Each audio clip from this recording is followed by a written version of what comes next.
রমজানে আমাদের জীবনযাত্রার কিন্তু বিশাল একটা পরিবর্তন হয়। বিশেষ করে আমাদের খাদ্যাভ্যাসের পরিবর্তন, আমাদের কর্মঘণ্টার পরিবর্তন হয় এবং সেই সাথে ঘুমের প্যাটার্নটাও কিন্তু পরিবর্তন হয়ে থাকে।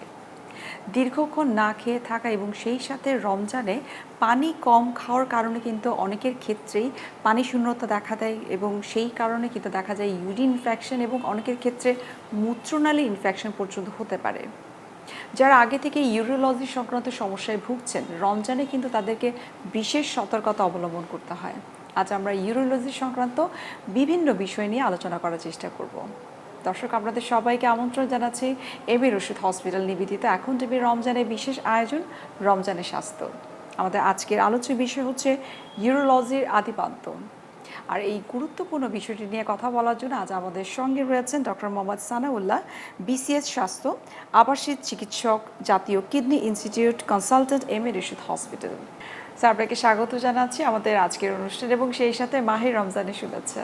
আপনাকেও মাহে রমজানের শুভেচ্ছা। প্রথমে আপনার কাছে জানতে চাই যে ইউরোলজির রোগ বলতে আসলে কি বোঝায়? আমাদের ইউরোলজি অ্যাকচুয়ালি নেফ্রোলজির সাথে সবাই একটু কনফিউজ করে ফেলে। নেফ্রোলজি হচ্ছে কিডনির মেডিসিন জাতীয় রোগ, আর ইউরোলজি হচ্ছে কিডনির নালী, মূত্রথলি, প্রোস্টেট গ্ল্যান্ড এবং প্রস্রাবের রাস্তা। এই জায়গায় যদি আমাদের কোনো টিউমার, পাথর অথবা ইনফেকশন হয় অথবা অ্যাক্সিডেন্টের জন্য কোনো ট্রমা হয়, এটার জন্য যে আমরা সার্জারি রিলেটেড যে চিকিৎসাটা দিয়ে থাকি সেটা অ্যাকচুয়ালি ইউরোলজি। তো দেখা যায় যে অনেক পেশেন্টই কিডনির রোগী আমাদের কাছে চলে আসে, আবার ইউরোলজি রোগী নেফ্রোলজির কাছে চলে যায়। তো আমাদের এই জিনিসটা আমরা সবসময় চেষ্টা করি যাতে আমাদের দেশের মানুষজন বুঝুক কোন রোগের জন্য কার কাছে যাবে। এখন যেহেতু রমজান মাস চলছে, রমজানে যেটা আমরা বলছিলাম প্রথমেই যে একটু পানি কম খাওয়া হয়, সব কিছু মিলে আসলে পানি শূন্যতার কারণে দেখা যায় যে ডিহাইড্রেশন এবং ইউরিন ইনফেকশন, বিশেষ করে ইউরোলজি সংক্রান্ত যে সমস্যাগুলো আগে থেকে যাদের রয়েছে তাদের কিছুটা হলেও মনে হয় সমস্যা হতে পারে। তাদের জন্য আসলে আপনার পরামর্শ কি? আচ্ছা, এখানে দুইটা সেগমেন্ট। একটা হচ্ছে আগে থেকে যাদের ইউরোলজি সমস্যা আছে তাদের ব্যাপারে হচ্ছে আমাদের পরামর্শ 2 সপ্তাহ আগে সে কিছু টেস্ট করে নিবে, বিশেষ করে যাদের পাথর থাকে। কারণ পাথর যদি থাকে তাহলে পাথর 2 ধরনের আছে। একটা হচ্ছে অবস্ট্রাকটিভ, যেটা আমাদের কিডনি থেকে পানি নামতে বাধা দেয়, আর একটা হচ্ছে দেয় না। তো যাদের বাধা দেয় না তাদেরকে আমরা বলি যে ঠিক আছে, সে রাখতে পারবে। কারণ যেহেতু আপনি বললেন কিডনি রমজানে আমরা 12 থেকে 14 ঘন্টা পানি খাই না, সেক্ষেত্রে তার পাথর আর একটু হওয়ার সম্ভাবনা বেড়ে যায়। সেক্ষেত্রে তার জন্য কিছু পরামর্শ আছে। আর যাদের পাথর নাই, শুধু ইনফেকশনের প্রবলেম, তাদের আমাদের কিছু থাম রুল আছে। যেমন আমরা ইফতারির পরে বলবো যে সারাদিনের যে প্রয়োজনীয় পানিটা সে ইফতারির পরে নিয়ে নিবে। 2-4-2 এরকম ভাগ করে নিতে পারে, যে সন্ধ্যার পরে সে ইফতারির সময় 2 গ্লাস পানি খেলো, ইফতারি থেকে রাতে শোয়া পর্যন্ত 4 গ্লাস থেকে 5 গ্লাস পানি খেয়ে নিল, সেহরিতে 2 গ্লাস। অ্যাটলিস্ট সারাদিনে যে প্রয়োজনীয় 2 লিটার পানি এটা সে ওই সময় খেয়ে ফেলবে। বাট পানি যেটা খায় সেটা দেখা যায় আমাদের দেশে একটু ভুল হয়। তরল পানি, ডাব এগুলো না খেয়ে কোল্ড ড্রিঙ্কস, চা, কফি এগুলোর দিকে চলে যায়। এগুলা আমরা বলবো যে রোজার মাসে না খাওয়ার জন্যই। আর কিছু খাদ্যাভ্যাস আছে সেগুলো রোজার মাসে যাদের ইউরোলজি সমস্যা না খেলেই ভালো। স্যার, আপনি যেহেতু খাদ্যাভ্যাসের কথা বললেন, আমরা যতটুকু জানি যে ইউরোলজি সংক্রান্ত যে সমস্যাগুলো রয়েছে তাদের জন্য স্পেসিফিক কিছু খাবার রয়েছে যেগুলো তাদেরকে অ্যাভয়েড করতে হয়। কিন্তু যাদের ইউরোলজি সমস্যা বারবার হচ্ছে বা পাথর যার হচ্ছে, তারা যেটা করবে সেটা হচ্ছে যে 4 পেয়ে জন্তু যেটা, যে গরু, খাসি, মহিষ, এই মাংসগুলা একটু কম খাবে। একবারে আমরা বলি না যে খাবে না, খেতে ইচ্ছা করে সবার, পরিমিত পরিমাণে খেতে পারবে। মাসে 1-2 বার খেলো। রোজার মাসে একটু অ্যাভয়েড করাই ভালো, কারণ যেহেতু রোজার মাসে আমরা অলরেডি ডিহাইড্রেটেড থাকি। আর আমরা যেটা করি সেটা হচ্ছে পাতে লবণ খাই, এটা একদমই উচিত না। আর আমাদের দেশের রোজার যে ইফতারির আইটেমটা সবগুলোই দেখা যায় ডাল দিয়ে তৈরি বা ভাজা পোড়া, সেটা অ্যাকচুয়ালি আমরা অ্যাডভাইস করি না। আর শাকসবজির ক্ষেত্রে যদি বলেন তাহলে আমরা ওই পুঁই শাক, পালং শাক, গাজর, ফুলকপি, বাঁধাকপি এগুলা না খেলেই ভালো। লাউ, এই টাইপের সবজিগুলো আমরা খেতে বলি। অথবা যদি সে আমাদেরকে বলে তাহলে তো সব কিছুই থাকলো না, খাবো কি? খাবে হচ্ছে ধরেন মুরগি, মাছ, ডিম এগুলো খেলেই ভালো। আমরা যতটুকু জানি যে অক্সালেট জাতীয় যে খাবারগুলো রয়েছে সেগুলো আপনারা অ্যাভয়েড করতে বলেন, কিন্তু এই খাবারগুলো কিন্তু গুটি কয়েকটা সবজি। ওই যে পালং শাক, পুঁই শাক, এগুলোই ম্যাক্সিমাম সমস্যা করে। কিন্তু অক্সালেট যেটা হয় আমাদের কিন্তু বাচ্চাদেরও পাথর হয়, বাদাম, চকলেট এগুলোও কিন্তু আমাদের পাথর তৈরি করতে করে। তো বাচ্চাদের ক্ষেত্রেও যদি স্টোন ডিজিজের সমস্যা থাকে, আমাদের দেশে অধিকাংশ মানুষ জানে না, কিন্তু আমাদের 2 বছর 3 বছর 4 বছরের বাচ্চাও কিন্তু আমাদের কাছে কিডনির পাথর নিয়ে আসে।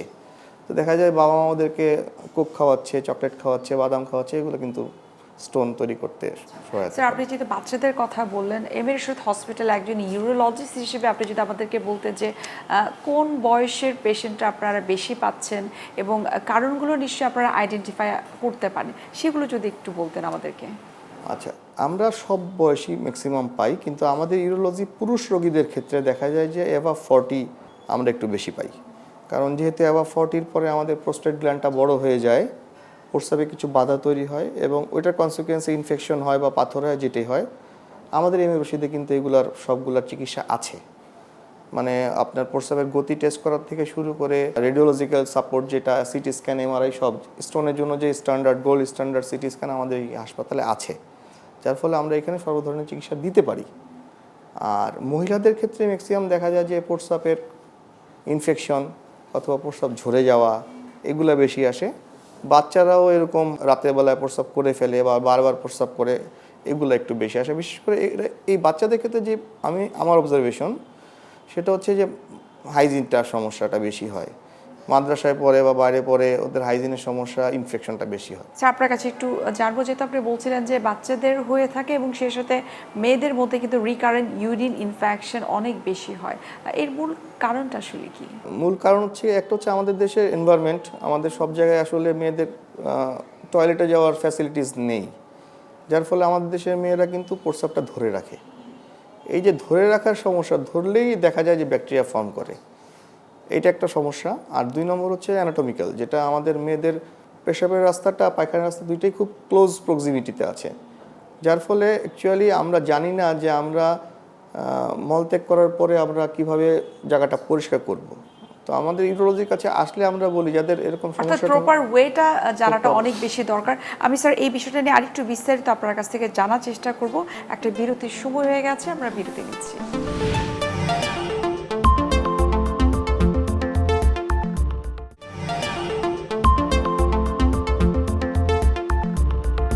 স্যার বিরতির আগে আমরা কথা বলছিলাম যে মেয়েদের ইউরিন ইনফেকশনটা অনেক বেশি হয়, ইনফ্যাক্ট রিকারেন্ট ইউরিন ইনফেকশন দেখা যায়। আপনি খুব চমৎকার করে বলছিলেন যে পানি কম খাওয়া শুধুমাত্র নয়, তার সাথে আরও অনেক কারণ রয়েছে। আরেকটু যদি বিস্তারিত আমাদেরকে বলতেন। যেটা প্রথমে বলেছিলাম যে আমাদের ফ্যাসিলিটিসটা দেখা যায় আমাদের মেয়েরা কিন্তু প্রস্রাবটা ধরে রাখে যখন নিজের এনভায়রনমেন্টটা না পায় অথবা জার্নি করছে, ভালো টয়লেট নাই, ধরে রাখে। তো এই লম্বা সময় 4-5 ঘন্টা প্রস্রাব ধরে রাখার জন্য আমাদের ইনফেকশনটা হয়। পানি কম খায়, সাথে আমাদের মেয়েরা কিন্তু কিচেনে কাজ করে, তার মানে তাদের আবার এক্সেস ডিহাইড্রেশনও আছে। আমরা যারা অফিসে কাজ করি, এসির মধ্যে কাজ করি, তাদের কিন্তু পানির রিকোয়ারমেন্ট কম, কিন্তু আমাদের দেশের মা বোনেদের কিন্তু পানির একটু কম খাওয়া, সাথে ডিহাইড্রেশনের জন্য ইউরিন ইনফেকশনটা অনেক বেশি হয়।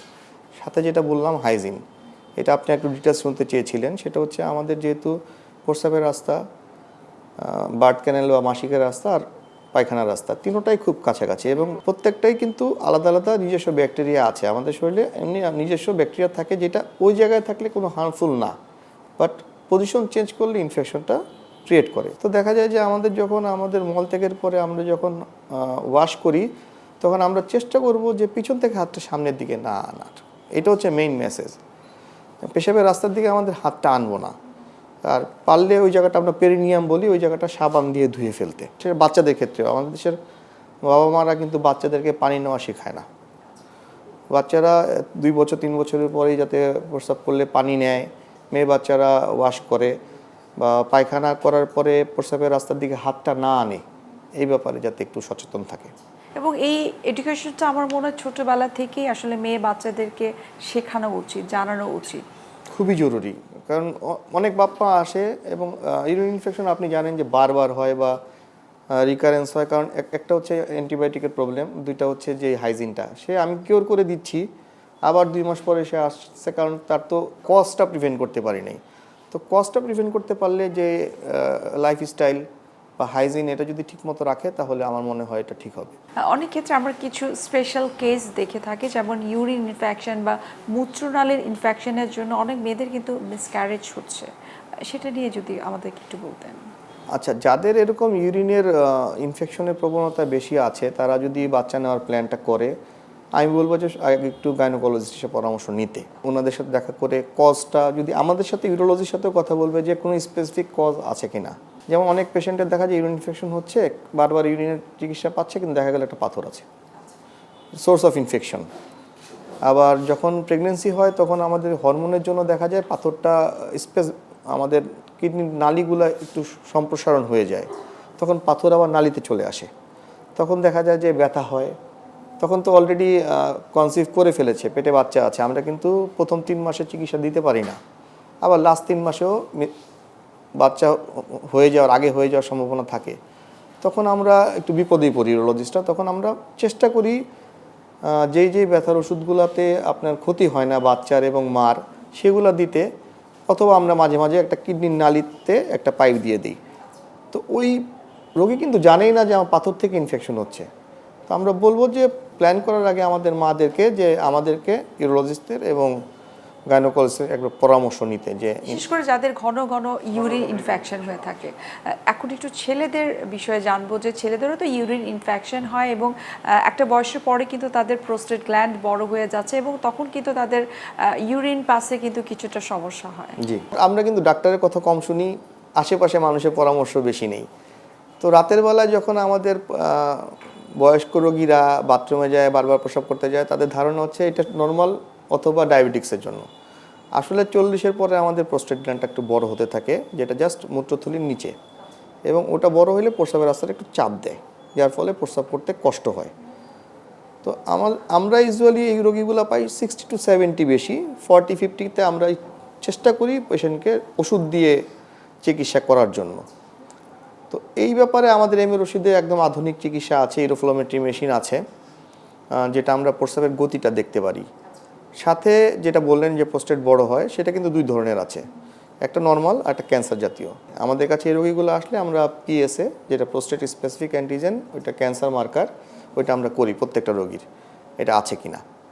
তারপরে যদি দেখি যে পেশেন্টের ওষুধ দিয়ে কাজ হবে, তাহলে আমরা ওষুধ দিয়ে দিই, অথবা আমরা যদি অপারেশন লাগে অপারেশনের পরামর্শ নেই। সেটা কিন্তু আধুনিক, আমাদের এই হাসপাতালে আধুনিক চিকিৎসা। কিন্তু মেইন প্রবলেম যেটা, সেটা হচ্ছে কি আমাদের বাবারা, চাচারা, এনারা বোঝেই না যেটা প্রোস্টেট গ্ল্যান্ড বড় হওয়ার জন্য প্রস্রাবের কষ্ট হচ্ছে। প্রবলেম হওয়ার সত্ত্বেও কিন্তু খুব একটা তারা গুরুত্ব দেন না। এবং আপনি বলছিলেন যে এমএ রশিদ হসপিটালে আপনারা ইউরোলজির ক্ষেত্রে আধুনিক চিকিৎসা দিয়ে থাকেন, সেই আধুনিক চিকিৎসা কি কি সেটা একটু বিস্তারিত আপনার কাছ থেকে জানার চেষ্টা করব। আরও একটা বিরতির সময় হয়ে গেছে, আমরা বিরতি নিচ্ছি।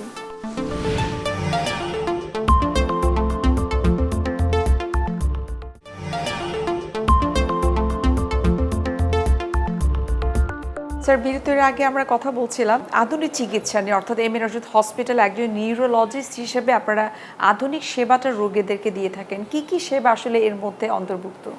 আসলে আধুনিক চিকিৎসা সেবা নিয়ে কিন্তু এবার আমাদের দেশে গত 5ই মার্চ আমাদের একটা ইউরোলজি দিবস পালন হয়েছে, যেটা আমরা পুরো বাংলাদেশে ইউরোলজিস্টরা র্যালি করেছি। আমাদের এমএ রশিদেও এখানে বিভিন্ন প্রোগ্রামে র্যালি, টি শার্ট এগুলো উদযাপন করা হয়, আলোচনা সভা হয়, পাবলিক অ্যাওয়ারনেস প্রোগ্রাম হয়। তো এবারে কিন্তু থিমটা তাই ছিল, আধুনিক চিকিৎসা সেবা সবার জন্য প্রাপ্যতা। আমাদের দেশে কিন্তু আসলে সবার একটা ভ্রান্ত ধারণা যে আধুনিক মানেই ঝামেলা, যে আমি পাথর হলে ফুটা করে করব না, কেটে করব, পাথর রয়ে যায়। তো এরকম ভ্রান্ত ধারণাতে আমরা কিন্তু সবসময় পড়ি। এবং আধুনিক চিকিৎসা সেবা আমাদের মেডিকেল সেক্টরে যতগুলো ডিপার্টমেন্ট আছে, ইউরোলজি সবচেয়ে অ্যাডভান্স। মানে কিডনি থেকে শুরু করে, আমি প্রথমে যে বলেছিলাম কিডনি, কিডনির নালী, প্রস্রাবের থলি, প্রোস্টেট গ্ল্যান্ড, প্রস্রাবের রাস্তা, সবগুলোতেই কিন্তু আমাদের ইউরোলজিতে আধুনিক চিকিৎসা আছে। আমি যদি এক একে করে বলি, সেটা হচ্ছে আমাদের কিডনিতে যদি পাথর হয়, তাহলে আমরা কিডনি এখন আর আগের মতো কেটে অপারেশন করি না। কারণ কিডনি যদি আমরা কাটি, কিডনি কিন্তু ওই যতটুকু পার্টটা কাটলাম ওই পার্টটা কিন্তু ওয়ান টাইম ড্যামেজ হয়ে যায়, এবং পরবর্তীতে দীর্ঘস্থায়ী সমস্যাতে পেশেন্টের সিকেডি প্রবলেম ডেভেলপ করে। তো আমরা ফুটা করে করি, কারণ আমরা জানি যে কিডনি সমস্যাগুলো যাদের হয় বা পাথর হয়, 5 ইয়ার্সে আবার 50% চান্স হওয়ার, তার মানে তার আবার অপারেশন করার প্রয়োজন হতে পারে। সেক্ষেত্রে যে আমরা ফুটা করে করি অ্যাডভান্সমেন্ট, সেটা করলে এই অপারেশনের ঝুঁকিটা কমে যাচ্ছে। এবং এগুলোরও বিভিন্ন ভ্যারাইটিস আছে, যেমন ফুটা করে যেটা আমরা করি, এগুলোরও যে বিভিন্ন ভ্যারাইটিস আছে। আমাদের এম এ রশিদে কিন্তু সবচেয়ে অ্যাডভান্স মিনি পিসেনেল, মানে আরও চিকন। নর্মালি বাংলাদেশে সব জায়গায় এই ফ্যাসিলিটিসটা নাই। আমরা 12 মিলিমিটার ফুটা করি অ্যাকচুয়ালি, ছোট একদমই, এবং ওইটা দিয়ে আমরা কিডনির ভিতর থেকে পাথর নিয়ে আসতে পারি। গেল কিডনিতে যদি টিউমার হয়, আমরা কিন্তু সেটা আপনি যেটা বললেন যে ল্যাপারোস্কোপিক, পেট ফুটা করে আমরা টিউমার অপারেশন করতে পারি, পেট কাটা লাগলো না। মূত্রথলিতে যদি কোনো টিউমার হয়, সেটা আমরা প্রস্রাবের রাস্তা দিয়ে ক্যামেরা নিয়ে গিয়ে মূত্রথলির টিউমারটা কেটে নিয়ে আসতে পারি। প্রোস্টেট গ্ল্যান্ড যেটা বললেন যে বয়স্ক রোগীদের ইনভেরিয়েবলি হচ্ছে, সেটাও আমরা মেশিনের মাধ্যমে, বাইরে কোনো কাটাছেঁড়া নাই। সর্বশেষ যে পেশাবের রাস্তায় বাধা তৈরি হয়, স্ট্রিকচার হয়, ওটা আমরা মেশিনের মাধ্যমে করতে পারি। এবং এই যে আপনি খুব চমৎকার করে বললেন যে যে ধরনের আধুনিক চিকিৎসা, যেটা অনেক সময় আমরা বাংলাদেশে হলেও ঢাকাস্থ হসপিটালগুলোতে কিন্তু এই ধরনের ট্রিটমেন্ট রোগীরা পেয়ে থাকেন, কিন্তু ময়মনসিংহ বিভাগের এই জামালপুরের মতো জায়গায় এম এ রশিদ হসপিটাল এই সার্ভিসেসগুলো কিন্তু পেশেন্টদের জন্য দিচ্ছে। এক্ষেত্রে আপনার আসলে মতামত কি? এটা কিন্তু অ্যামেজিং, কারণ আমাদের দেশে প্রত্যন্ত অঞ্চলে এই আধুনিক সেবাটা আগে ছিল না। মানুষকে ঢাকায় যেতে হতো, এর মধ্যে অনেকে দেখা যেত রিল্যাক্টেন্ট, যেতে চেত না। তখন ওই অবস্ট্রাকটিভ স্টোনগুলো দেখা যায় দীর্ঘমেয়াদীতে কিডনি নষ্ট হয়ে যাচ্ছে। আমরা আমাদের জাতীয় কিডনি ইনস্টিটিউটে কিন্তু রেগুলার ট্রান্সপ্লান্ট করি, আমরা পাই এই কারণেই যে রোগীর অ্যাওয়ারনেস নাই, চলে যাচ্ছে। বাট এখানে যখন অ্যাভেলেবিলিটি বেড়ে যাচ্ছে, রোগী আসছে। রোগীকে আমাদের একটু বেগ পেতে হয় আধুনিক চিকিৎসা দেওয়ার জন্য, তাদের যে ভ্রান্ত ধারণা যেটা বললাম। কিন্তু তারপরে এখন কিন্তু আমাদের রেগুলার এম এ রশিদে আমাদের রেগুলার অ্যাডভান্স ট্রিটমেন্টগুলো হচ্ছে এবং রোগীরা স্যাটিসফাইড। কারণ হচ্ছে গিয়ে হয়তো একটু এক্সপেন্সিভ অন্যান্য অপারেশনের তুলনায়, বাট অ্যাফোর্ডেবল। আমি বলবো অ্যাফোর্ডেবল, যেহেতু রোগী খুব দ্রুত বাসায় চলে যাচ্ছে, তাদের কাজ করে খেতে হয়, তারা কাজ করতে পারছে, সেহেতু আমাদের রোগীগুলো উপকৃত এবং হচ্ছে। মূল বিষয়টা কিন্তু হচ্ছে যে ঢাকায় না যেয়েও কিন্তু তারা এইখানেই ট্রিটমেন্টটা করতে পারছে। অবশ্যই, মানে রোগীর চিকিৎসা পাচ্ছে এবং রোগী খুব দ্রুত বাসায় গিয়ে তার কর্মক্ষেত্রে ফেরত আসতে পারতেছে। এবং স্বাভাবিক জীবনযাত্রায় ফিরে আসছে। হ্যাঁ, ঢাকায় যেটা প্রবলেম হয়, ঢাকায় আমাদের সরকারি হাসপাতালে টাইম কনজিউমিং, আমাদের বাংলাদেশে মানুষ অনেক বেশি, অনেক ওয়েটিং থাকে। সেক্ষেত্রে এখানে আমরা খুব দ্রুত রোগীদের সেবা দিয়ে ছেড়ে দিতে পারছি, এবং আমাকে আবার সে প্রয়োজন হলে পোস্ট অপারেটিভ কমপ্লিকেশন বা অন্যান্য কিছু তো হতে পারে। সেক্ষেত্রে ঢাকায় কিন্তু একটা রোগী দ্বিতীয়বার যাওয়া খুব কঠিন। সেখানে আমাদের অ্যাবিলিটি আছে, আমরা আবার পরবর্তী চিকিৎসাগুলো কন্টিনিউ করতে পারছি। আচ্ছা, অর্থাৎ এই ক্ষেত্রে এম এ রশিদ হসপিটাল সার্বিক সহযোগিতাটাই করছে এবং সর্বোচ্চ সেবাটুকু রোগীদেরকে দিচ্ছে। জি। আমরা অনুষ্ঠানের একেবারে শেষ পর্যায়ে চলে এসেছি। আপনাকে অসংখ্য ধন্যবাদ ইউরোলজি সংক্রান্ত এত গুরুত্বপূর্ণ কিছু তথ্য আমাদেরকে দেওয়ার জন্য। আপনাকেও ধন্যবাদ। দর্শক, এতক্ষণ আপনারা দেখছিলেন এম এ রশিদ হসপিটাল নিবেদিত এখন টিভি রমজানের বিশেষ আয়োজন রমজানের স্বাস্থ্য। আজ আমরা এখানে শেষ করছি, দেখা হবে আবারও আপনাদের সঙ্গে। সে পর্যন্ত আপনারা সবাই ভালো থাকুন, সুস্থ থাকুন। আল্লাহ হাফেজ।